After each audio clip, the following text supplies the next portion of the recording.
Lakshan, Lakshan, Lakshananta Parohi Yogo Manasa Samadhi.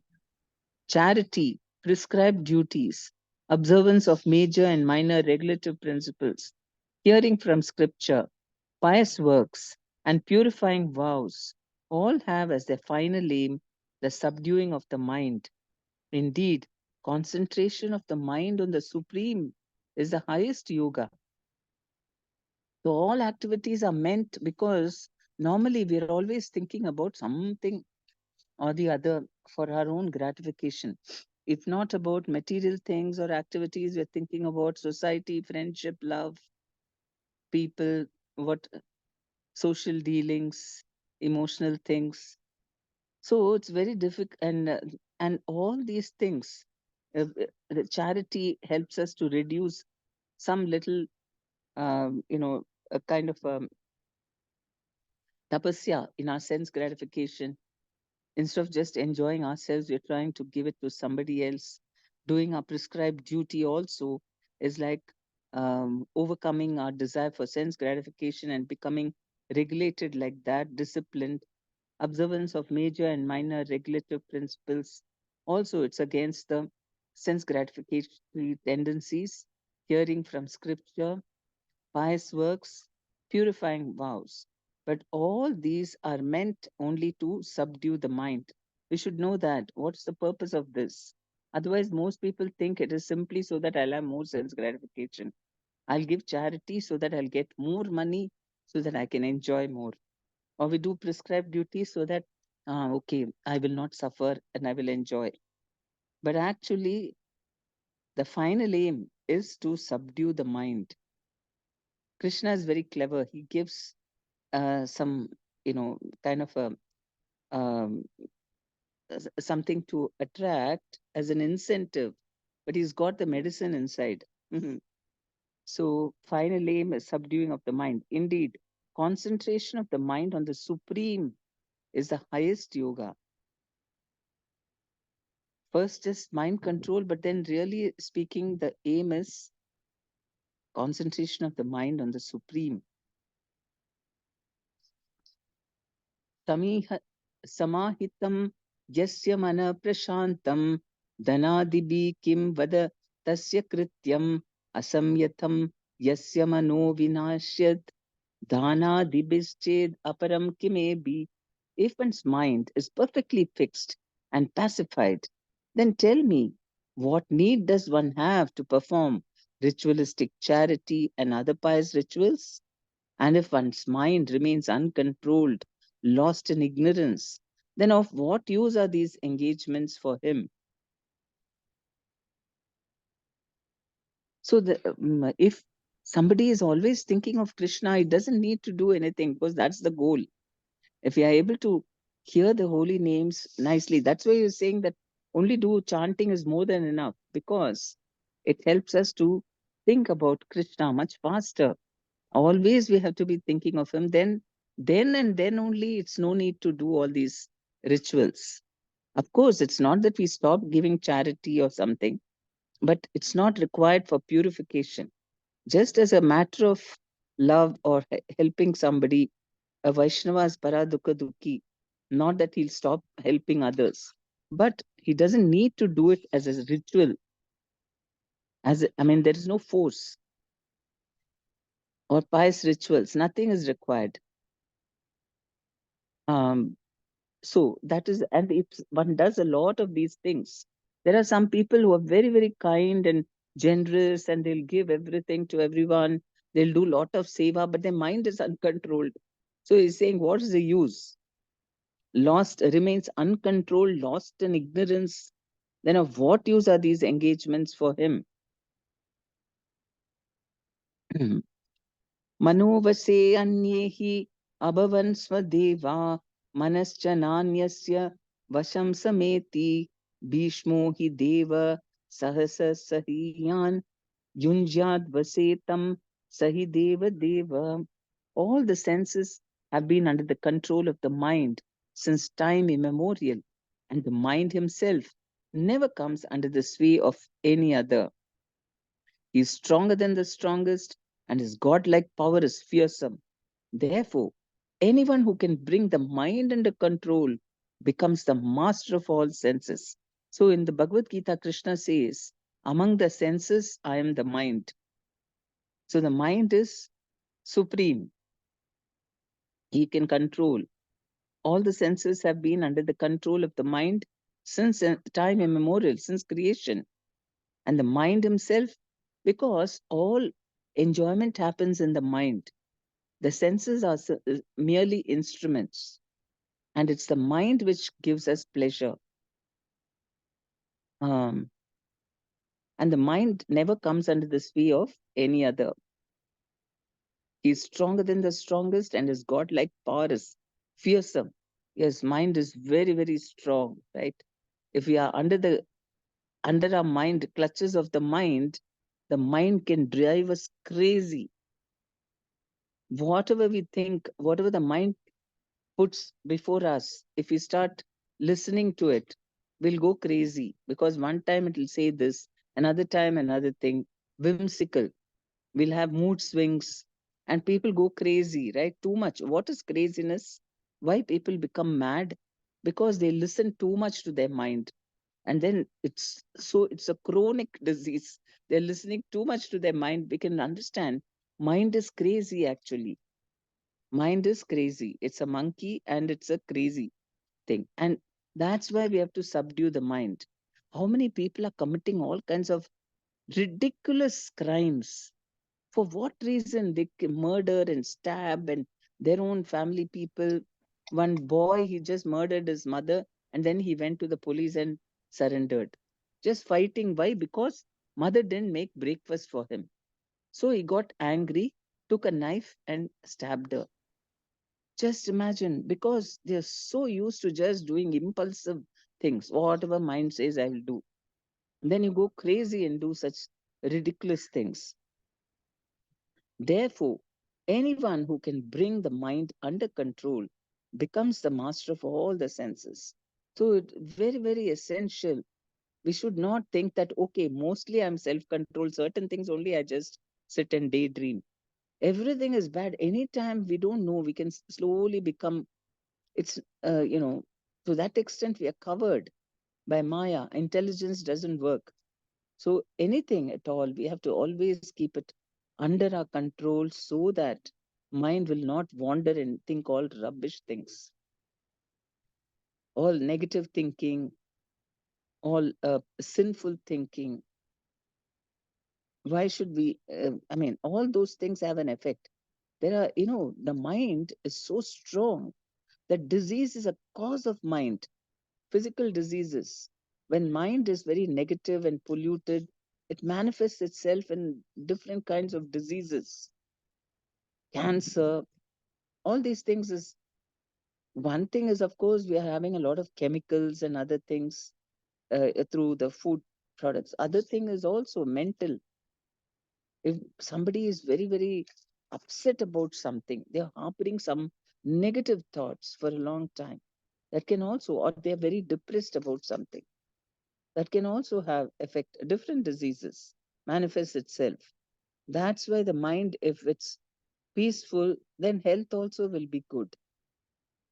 We have to flush out and we have to get all these. Never listen to the mind, never trust the mind. Never. It may seem so plausible what the mind says. We believe it. It seems like the truth. It may seem like the truth, but never believe it. We have to verify on the basis of actual things. And Sadhu Shastra Guru, so very cunning, very, very subtle. So we can easily fall prey to that. We may believe it so much more than even the scriptures. And then later on, we'll realize, oh my God, I thought it was like that. Why should you depend on the mind?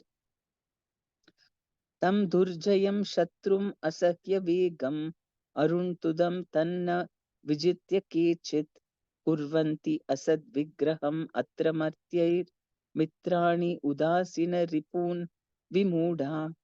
Failing to conquer this irrepressible enemy, the mind, whose urges are intolerable and who torments the heart.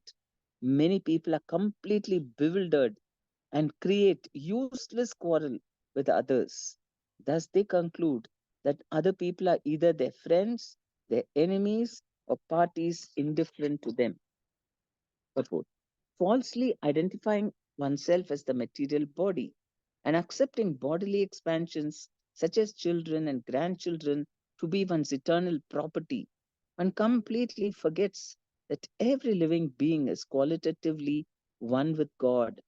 There is no essential difference between one individual being and another, since all are eternal expansions of the Supreme Lord.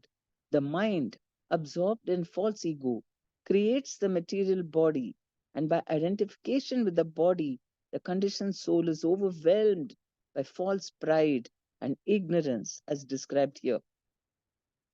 Actually, we need to be aware of all these things because when we get together with others, socialize, then there are these so many things, which within the mind, which will just surge, which will take over, and the mind will say all kinds of things. Why is this person talking like this to me? Or, or comparing, or finding fault, so many things. Socializing means the mind becomes just, it's let loose. And then that is why one has to also meditate and control the mind and not see people just as their bodies, and see them instead as part and parcel of Krishna. They have their own existence. They are part of Krishna. It is they have a right to live the way they want. They can do whatever they want. Why do we have any expectations? Just because they are my children or they my this and that, we think, oh, they belong to me. They have to behave in a particular way, the way I want. Or we get very upset if they don't behave the way we want, or they say something. Maybe it's not correct also what they're doing. But why do we have to be? I mean, that is, you can try to correct them in a very nice, you can positively bring about a change. Positive is good, not that we don't bother at all, anybody can do anything. But negative thing, what's the point? We'll just agitate ourselves and agitate them also, and just be a big quarrel and misunderstanding. And nowadays, all the time it's happening. People lose control of their emotions, and they become so destructive. They don't even want the other person to live just because they're not the way I want. Imagine the case of this boy murdering her mother because she didn't make the breakfast. To what extent? I mean, he was just demanding that she must do whatever I want, and otherwise she has no right to live. So instead, opposite of that is, you just see that everybody's got their modes, what to do.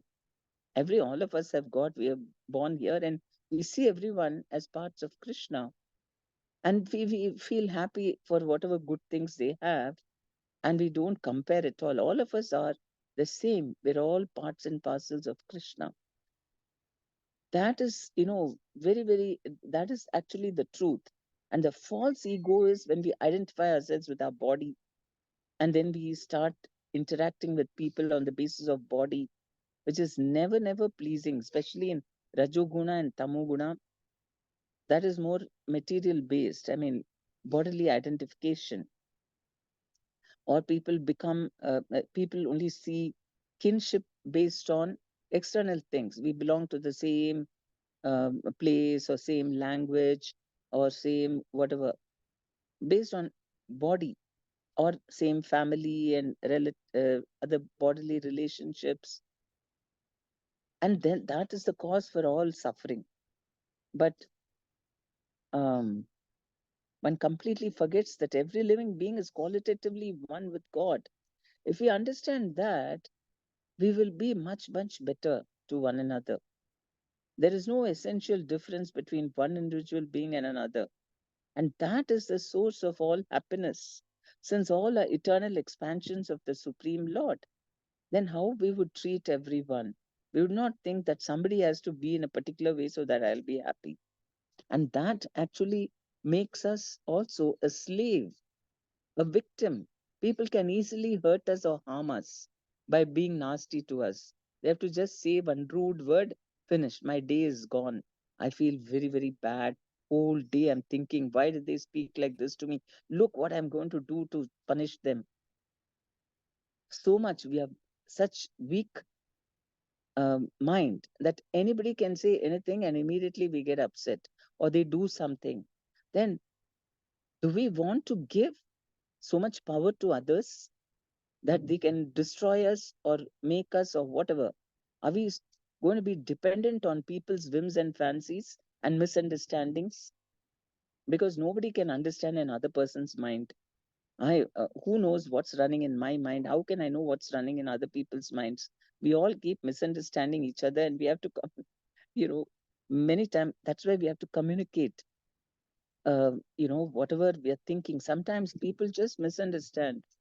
We'll be thinking something and the other person will be thinking exactly opposite of what is our intention or thinking. It happens because if we are living in the mind and we make mistakes, anybody can. Nobody knows what another person thinking. That's why we need to communicate more for understanding.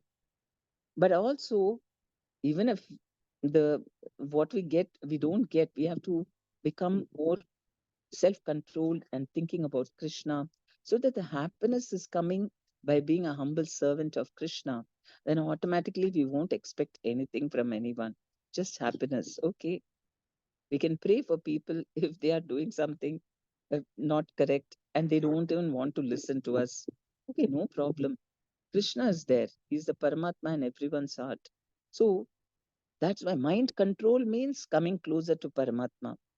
So automatically we can surrender more to Krishna and we can also understand people much more by being connected with Krishna. Will not, we will be able to understand them deep within their heart. What is there? Of course, we can clarify whether it's correct, but generally, on a more spiritual platform, there is better understanding. Actually, when people are all Krishna conscious, they don't even need to speak much to convey what they are thinking. Just see them and they'll understand what you want. That is the because of the Paramatma. Sometimes the Guru, he doesn't even have to tell the disciple, go get me something. He just has to look and the disciple will know. Yes, Gurudev. Or even before, he need not even look. If the Guru is desiring something, a surrendered disciple will immediately think, how shall I serve? Like that. Or sometimes, I mean, even then, even words are not required when all are surrendered to Krishna, to the Paramatma.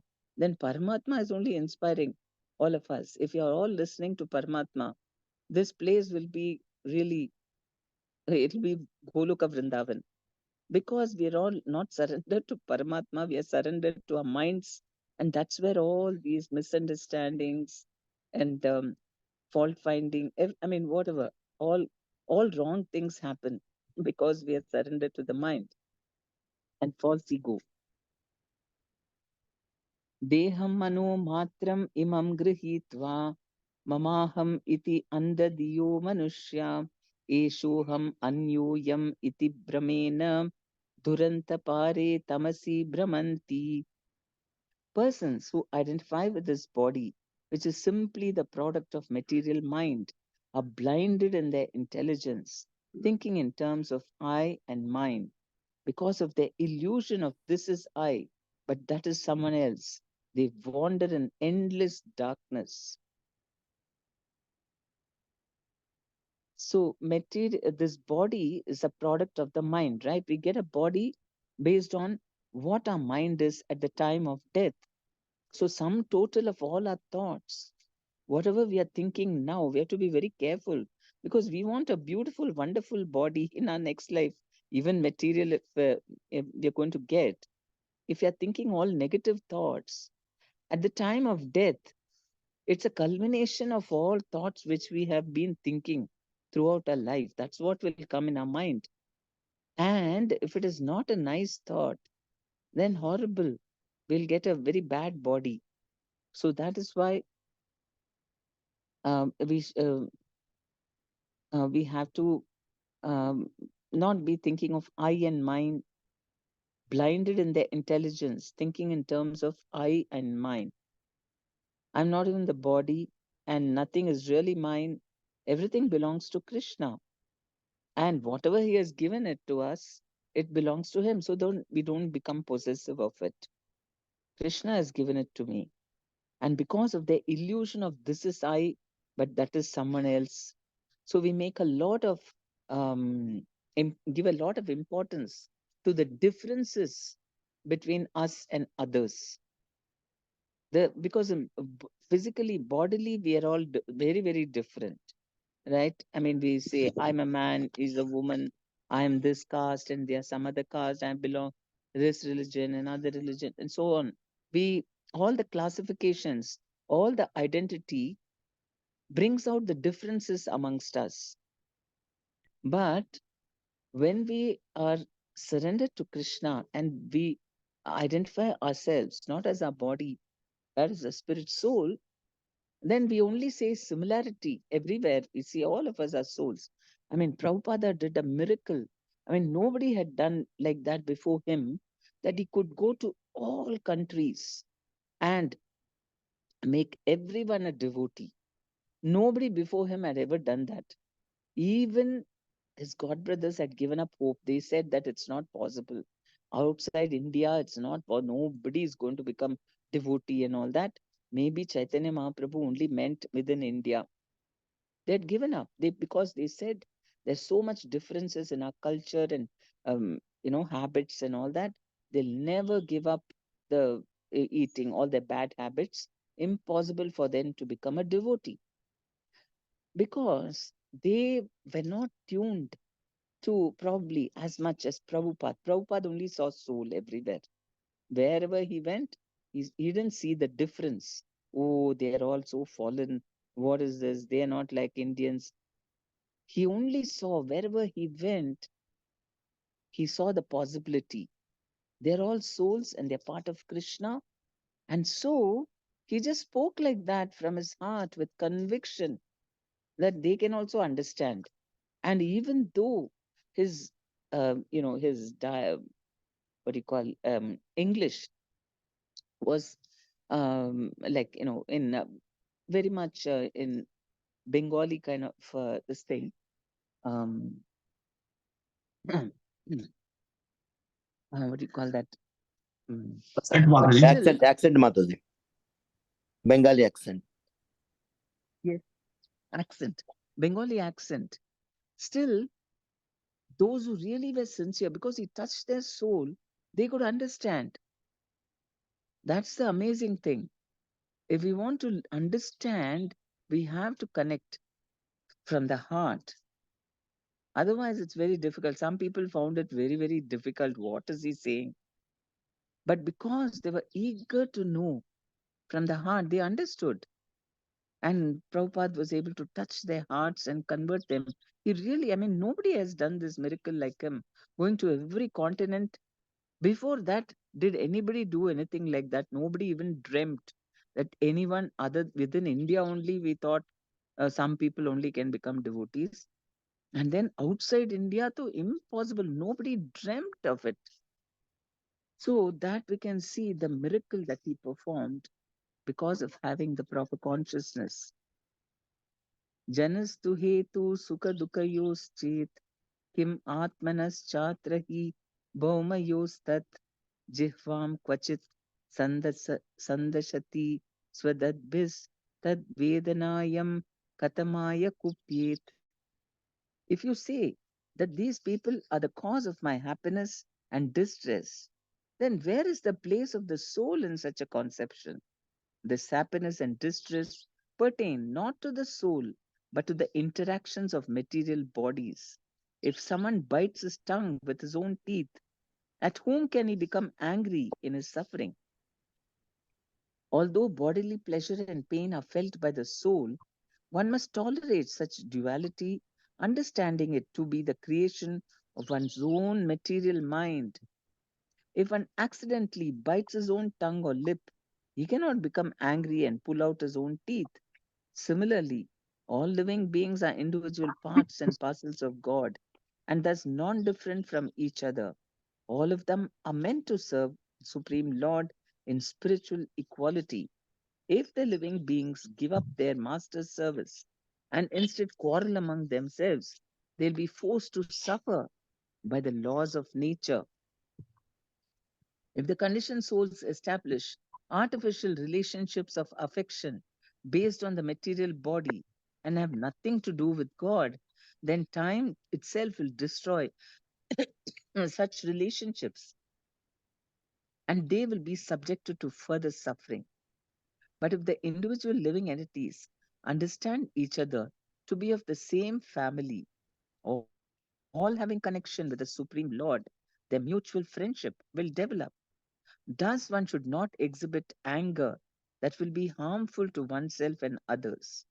Although the Brahmana was receiving kind of offerings, no, sorry, receiving kind offerings of charity from some people and being harassed and beaten by others, he denied that these people were the ultimate cause of his happiness and distress, for he was fixed on the platform of self realization beyond the material body and mind.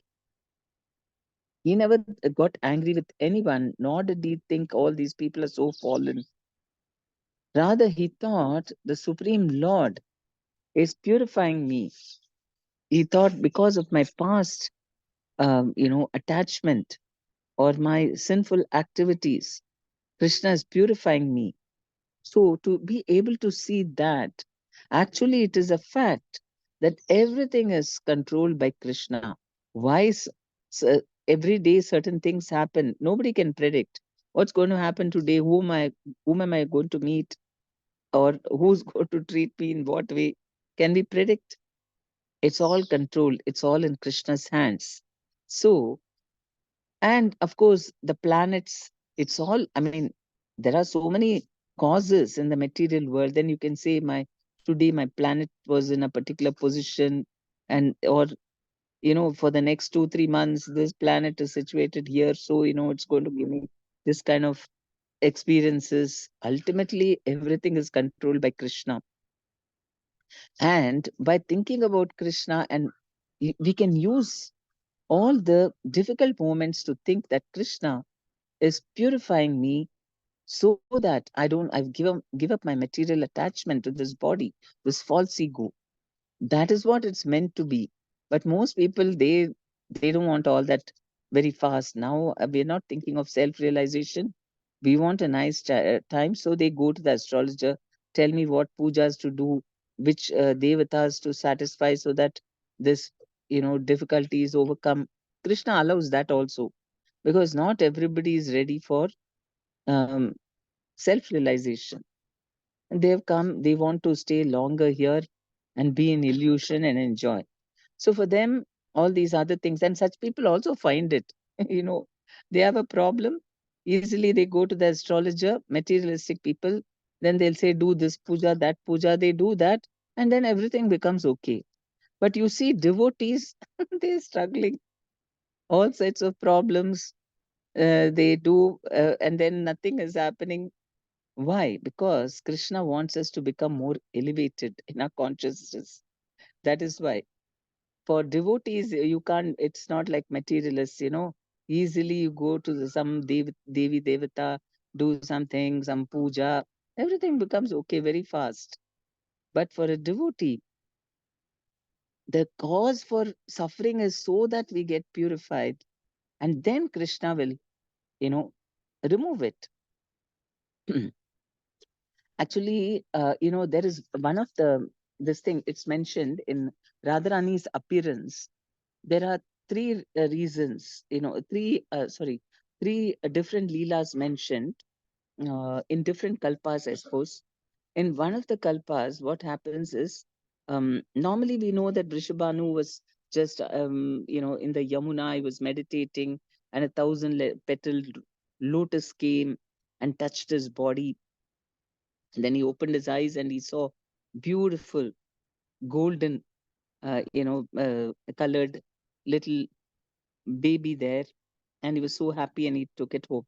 That's one version. The other one is, all this is written by Rupa Goswami only. So he wrote in one of the kalpas, um, Vrishabhanu married Kirtida and Bhanu. So he is actually non-different from sun god. Sun god had a great desire to have Radharani as his daughter. So he did tapasya, pleased Brahmaji. Brahmaji said okay and granted him. And then this Vrishabhanu's got his own this thing. I mean identity, but I don't know. It's mentioned that he's non-different from the Surya Bhagwan. So he married Kirtida, and they didn't have children for a long time. So they were very sad. And Kirtida told Vrishabhanu, why don't you do some tapasya for to please the Lord? So he went, he did, I mean, they did lot of yajnas, pujas, everything. Nothing worked. Then she told him, okay, you do some tapasya. So he was to, I mean, try to please Katyayini. So he sat and he was meditating on Katyayini for a long time. Then Katyayini appeared before him and he said, and she told him, why are you doing all this? Don't you know the highest method of pleasing the Lord is chanting Hare Krishna mantra? Why don't you chant? So then he found a guru there. I think, what was his name? Kam Rishi. So he goes and takes the mantra from the Rishi and he starts chanting Hare Krishna mantra. And after some time, then Katyayini again appears and gives him a a golden box which was oval in shape, which was very, very bright. And then he took it home. And then Radharani was in that. So that is one version. So, I mean, not version, once it happened like that. So we see how that exemplifies devotees, those who are following a pure devotional path, then it doesn't work. All these other people, they do yajna, some little tapasya, something they get.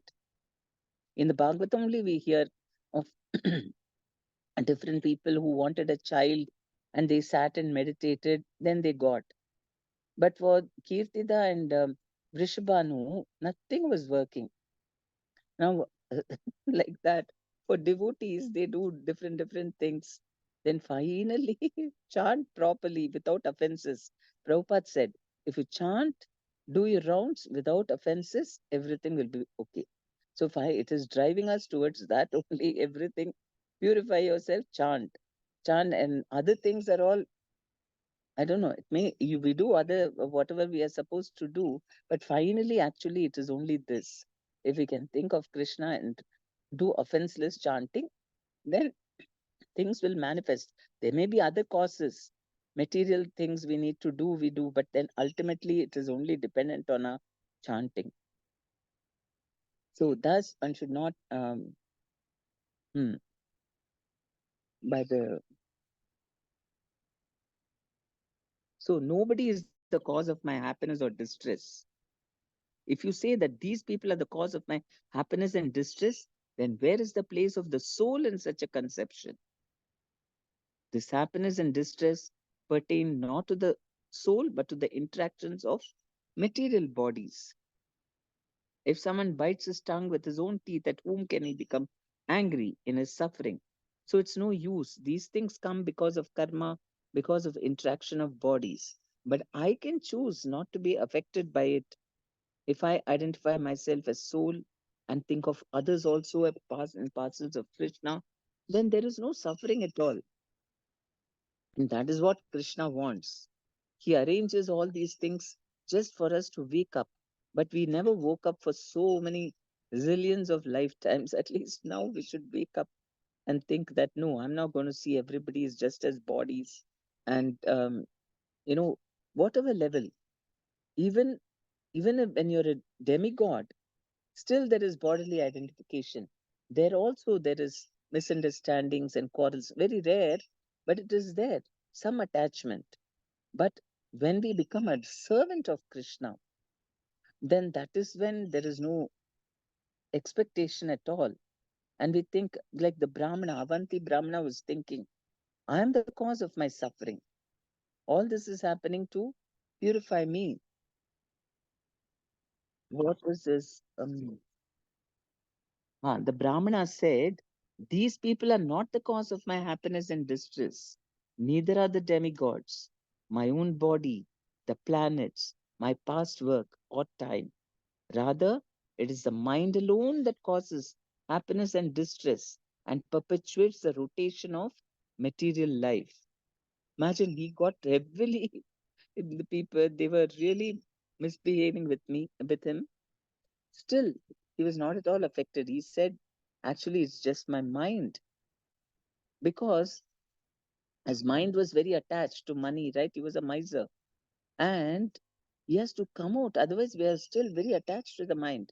So we have to come out. The whole point of all yoga is simply centered on the mind. If we change the mind, finished, we are liberated, we are happy. That is why mantra is given to us. The most important thing is the mantra, because to liberate the mind. And so he didn't get disturbed at all, and he was happy. And it was just a matter of time when all that, it was simply to liberate him. And so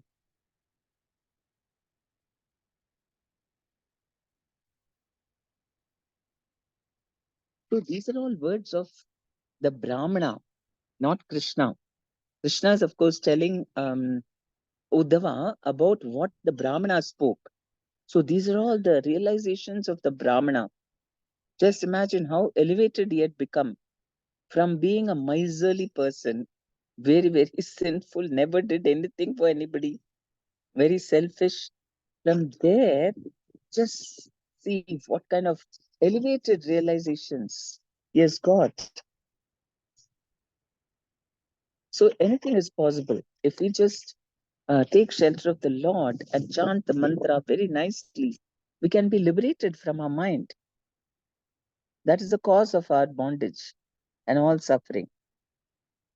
दुःखस्य हेतुर्यदि देवतास्तु किम आत्मनस्तत्र विकारयोस्तत् यद अंगम अंगेन निहन्यते क्वचित् क्रुध्येत कस्मै पुरुषस्वदेहे. If you say that demigods who rule the bodily senses cause suffering, still, how can such suffering apply to the spirit soul? This acting and being acted upon are merely interactions of the changeable senses and their presiding deities. When one limb of the body attacks another, with whom can the person in that body be angry?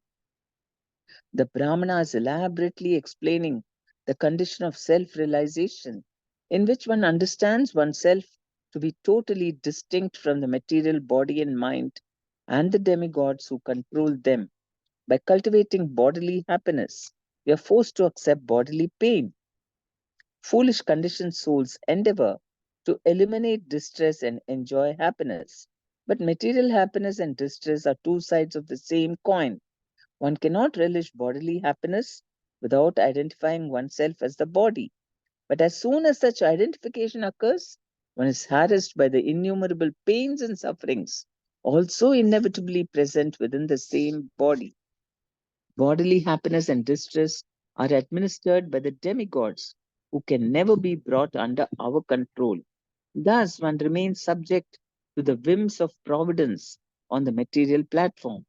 If, however, one surrenders to the personality of God, Lord Krishna, the reservoir of all pleasure, one can reach the spiritual platform where transcendental bliss enlivens the liberated souls without any interrupting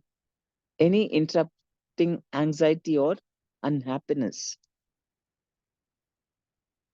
So, so he is saying that we should not think that, oh, the devatas, that's what planetary systems. People go to the astrologer, which devata is now troubling me, Shani or this one, Mangal, what is the dosh? All these things we are asking. But the soul is not affected by that.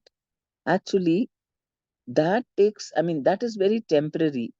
Okay, they'll say, okay, go and do every day, light a lamp for Shani Bhagwan or any other, whichever Devata we have to please. But things will keep coming because we want only happiness. But we can't, and the more we are identifying with the body, there will be pain also. That is why it's best to be on the spiritual platform. People might think, no, no, I'll keep doing pious activities so that I keep enjoying happiness with the body.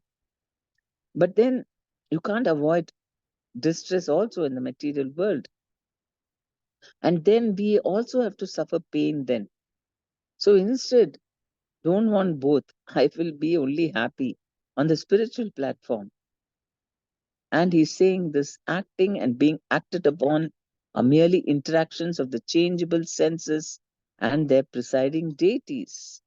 So when we see everything in a very analytical way, as it's described here, then only we will get detachment. Otherwise, we'll be swayed. We'll chant Hare Krishna, we'll do bhakti, then next minute we'll go and do some nonsense because we are in, we're still identifying with our body. We have to be introspective and see what it is. These verses, I mean, only because, yes, such realization, in spite of extreme insults, harm that living entities did to him for no reason at all. He was just sitting quietly and chanting. And then he had to endure all that, but he never felt of even a slight bit of sadness or anything. He was very happy because he chose not to identify with the mind. So any happiness also, he also got good treatments from some people, but he didn't become too dependent on that also. That is also risky. You become too dependent and that also fails, then in nothing, I mean, nothing material can be really dependable. We don't know for how long that will, give us, support us or whatever. So, um, if, however, one surrenders to the personality of God and Lord Krishna, the reservoir of all pleasure, one can reach the spiritual platform where transcendental bliss enlivens the liberated souls without any interrupting anxiety or unhappiness. So, why do we resist that? We have to come to the spiritual platform and we should be very fixed about that. That's a very nice platform to be in because we can see people in the right perspective. It's so nice that all the leaders in India, political leaders, they say, I mean, the ruling party, they say Vasudeva Kutumbikam. At least Modi ji says, I mean, he is the one who's constantly talking about Vasudeva. Actually, it's Vasudeva Kutumbikam, but they also made it Vasudeva Kutumbikam. They say Vasudeva Kutumbikam sometimes. And someone told me they say that because they also want to connect with Vasun, Vasundhara or the earth. All of us are, the whole earth is one family. I don't know, maybe whatever, but he means that we're all part of God. And because sees like that, and even within our country, he's so equal to everyone. Everyone can have whatever, equal. There's no discrimination on the basis of religion, caste, or whatever, gender, nothing. So, because of that, everyone feels connected. So, it's possible. Like, we should see good examples, very, very inspiring. If he can do that, yes, it's possible. In today's world, also, it's possible. And it inspires people. He doesn't give up so easily. Oh, these people, you can never change them. That's how most people say. Indians will never improve. People have given up like that.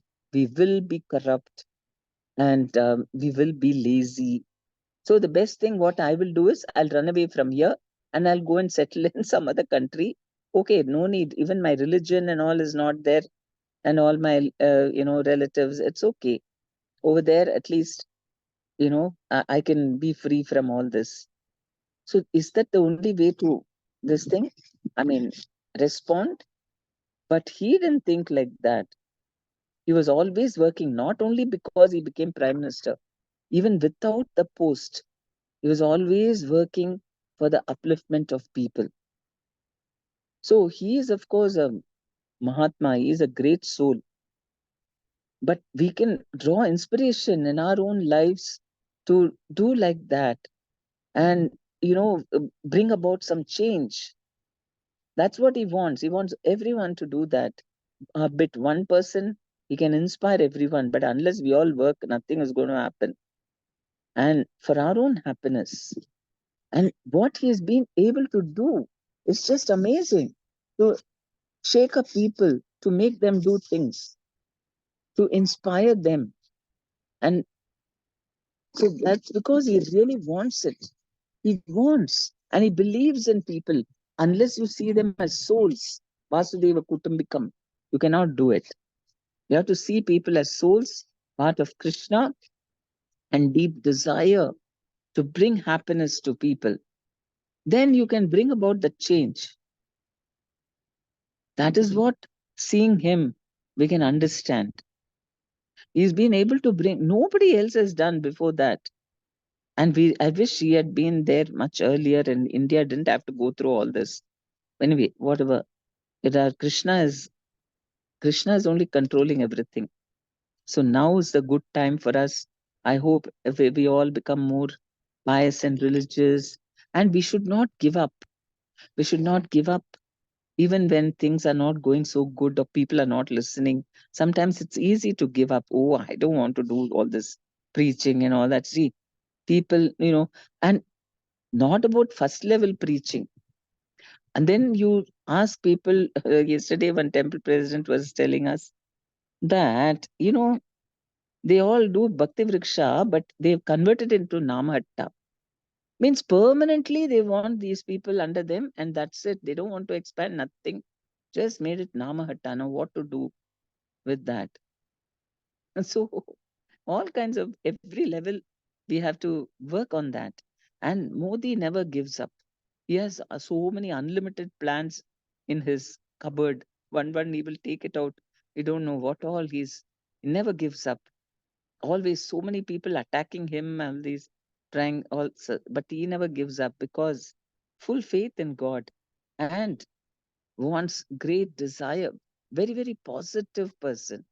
Believes that, all ordinary people, not the demoniac, of course, but all ordinary people can change. And of course, he has compassion for others also. He is really elevated spiritually.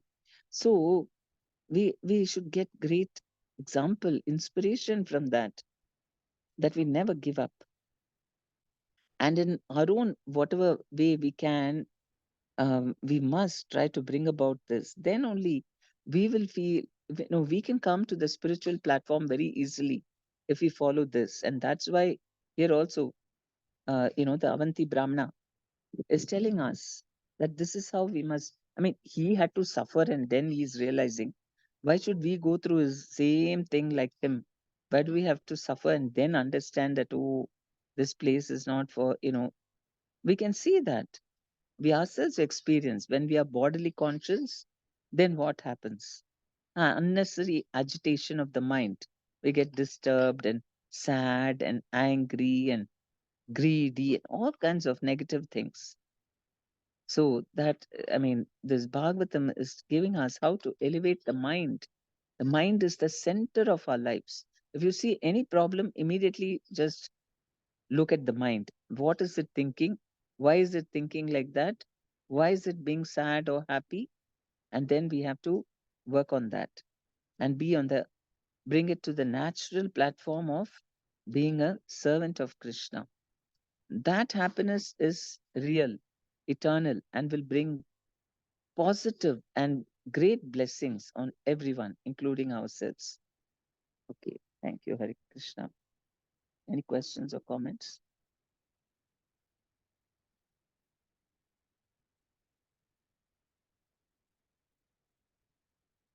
Okay, we go for prayers. for His Holiness Jayaptak Swami for his um, complete recovery, and I hope Ayurveda has an effect on him. Is again decided to also use that. So we hope with that he becomes completely cured very quickly. It is all the prayers. I mean, that medicine part is there, but through prayers he can be completely cured. So let us pray very sincerely for his speedy recovery. Hare Krishna, Hare Krishna, Krishna Krishna Krishna, Krishna Hare Hare, Hare Hare Hare Hare Rama, Rama Hare Rama, Hare Rama Rama Rama, Rama Hare Rama Hare, Hare Hare Hare Hare Krishna, Hare Krishna Krishna, Krishna Krishna Krishna Krishna, Krishna Hare Hare Hare, Hare Hare Hare Rama, Rama Hare Hare Rama, Rama Rama Rama Rama Rama, Hare Hare Hare Hare, Hare Hare Krishna Krishna, Krishna Hare Krishna Krishna, Hare Krishna Hare Krishna, Hare Hare Rama Hare, Hare Hare Rama Rama, Hare Hare Rama Rama, Rama Hare Hare. Krishna Krishna Hare Yes, Hare we pray for the good health, well-being, longevity, protection from all diseases, and speedy recovery of all illnesses for Prabhupada disciples and for all our devotees and their families. We pray for rain for Karnataka, and we pray that there is peace even in Manipur and no terrorist attacks in any part of India, and peace all around the world. So let us chant 3 times Hare Krishna mantra. Hare Krishna, Hare Hare Krishna, Krishna Krishna Hare Krishna Krishna, Krishna Hare Hare Krishna Hare, Hare Krishna Hare Krishna Hare Hare Hare Hare Rama, Rama Hare Hare Rama, Ram Rama Ram, Rama Hare Rama Hare Rama, Hare, Hare Rama, Hare Rama Krishna, Rama, Hare Hare Krishna, Hare. Krishna Hare Krishna, Krishna, Hare Hare Hare, Krishna, Hare Krishna Rama, Krishna, Hare Hare Rama, Hare. Rama Rama, Hare Rama, Hare Hare Hare, Rama, Hare Rama Rama, Krishna, Hare Hare Hare. Krishna, Hare Krishna Krishna, Krishna, Hare Hare Krishna, Hare, Krishna Krishna, Hare Hare Rama, Hare. Hare Rama, Hare Rama Rama, Rama, Hare Rama, Hare Rama Hare. Rama, Hare Hare. Then we pray for speedy recovery for Rasashekar Prabhu and speedy